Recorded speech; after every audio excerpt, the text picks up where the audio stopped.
O tempo dos gentios e a plenitude dos gentios são dois relógios proféticos em movimento. Ao observarmos o desenrolar da história bíblica e os propósitos eternos de Deus em relação à humanidade, deparamos com dois conceitos distintos e, ao mesmo tempo, interligados: o tempo dos gentios e a plenitude dos gentios. Estes dois períodos estão inseridos no programa profético de Deus e nos ajudam a entender melhor tanto o passado como o presente e o futuro do relacionamento entre Deus, Israel e as nações. Começando com o tempo dos gentios, essa expressão aparece nas palavras do nosso Senhor Jesus Cristo, no Evangelho segundo Lucas, capítulo 21, versículo 24. Ali lemos: "E cairão ao fio da espada, e para todas as nações serão levados cativos, e Jerusalém será pisada pelos gentios, até que os tempos dos gentios se completem." Esse período teve seu início com a queda de Jerusalém diante do rei Nabucodonosor da Babilônia, por volta do ano 586 a.C. Desde então, a soberania plena da nação de Israel foi suspensa, e o controle de Jerusalém passou a estar sob o domínio das nações gentílicas. Essa transição foi retratada de maneira simbólica no livro do profeta Daniel, no capítulo 2. Daniel interpretou o sonho do rei Nabucodonosor, no qual uma grande estátua representava 4 impérios sucessivos. A cabeça de ouro simbolizava a Babilônia. O peito e os braços de prata representavam o Império Medo-Persa.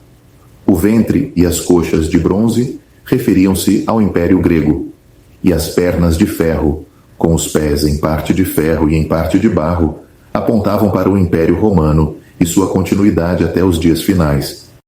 Esses reinos gentílicos exercem autoridade até que, como está escrito em Daniel, capítulo 2, versículos 34, 35, 44 e 45, uma pedra cortada sem auxílio de mãos humanas destrói a estátua e estabelece um reino que nunca será destruído. Essa pedra representa claramente o Senhor Jesus Cristo em sua segunda vinda, quando ele estabelecerá seu reino eterno. Portanto, o tempo dos gentios se estende até a gloriosa volta de Cristo, quando os reinos humanos serão julgados e Jerusalém finalmente libertada do domínio das nações. Isso está em harmonia com a profecia de Zacarias, capítulo 14. Mesmo que Israel tenha retornado à sua terra em 1948 e que Jerusalém tenha sido parcialmente recuperada em 1967, a soberania completa ainda não foi restabelecida sob o governo do Messias.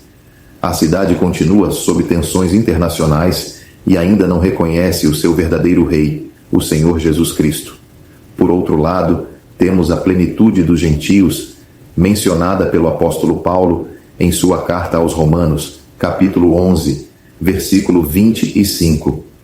"Porque não quero, irmãos, que ignoreis este segredo, para que não presumais de vós mesmos, que o endurecimento veio em parte sobre Israel, até que a plenitude dos gentios haja entrado." Aqui, a questão não é de domínio político, mas de salvação. A plenitude dos gentios refere-se ao tempo determinado por Deus para que o número completo de pessoas de origem gentílica seja salvo durante a presente dispensação da graça. Esse período começou com os eventos de Atos dos Apóstolos, capítulo 2, no dia de Pentecostes, e se estenderá até o arrebatamento da Igreja.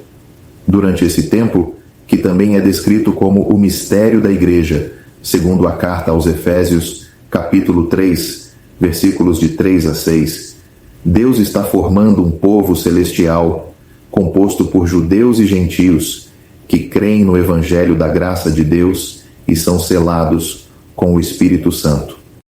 A palavra plenitude, do termo grego pleroma, traz a ideia de totalidade, de um número completo estabelecido por Deus desde a eternidade.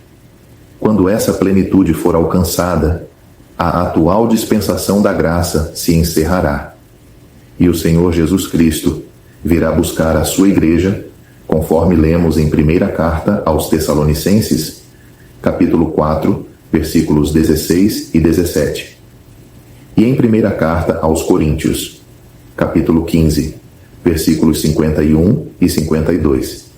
Depois disso, Deus voltará a tratar com Israel como nação, conforme descrito na profecia de Daniel, capítulo 9, versículos 24 a 27, e no livro de Apocalipse, dos capítulos 6 a 19.